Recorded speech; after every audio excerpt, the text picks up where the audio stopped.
As I think back to so many of the teachers who had an impact on my life, and honestly, there are so many throughout my whole life, I always felt loved, cared for, and capable of doing anything in every single classroom that I ever occupied as a child. However, there is one teacher who stands out because she just kept dreaming of things that I hadn't imagined yet.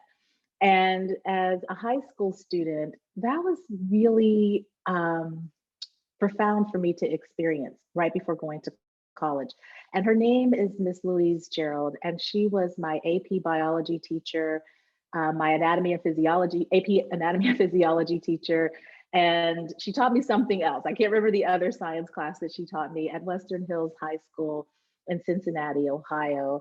And there was something about her that every time I would say, I'm really interested in this DNA stuff, right? This is the early 90s, and I want to know more about it. She would just find all of these lectures at the University of Cincinnati or through the American Chemical Society. And she would say, okay, we need to have a chapter of the American Chemical Society at our high school. So we're going to start it and you're going to be the president. And then a group of us are going to go to this lecture at some ballroom downtown.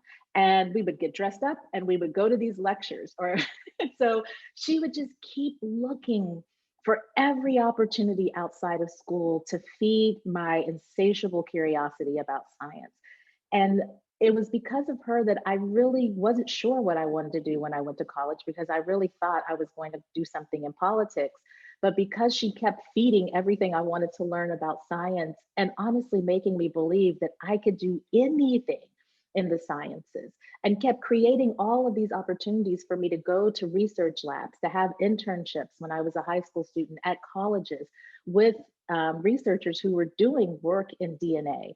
I really thought maybe I need to just go to college and keep studying this. Maybe that's what I need to do, because clearly someone sees something in me that I didn't really recognize in myself. So she is the person who just let me know that you don't always have to fit in a box.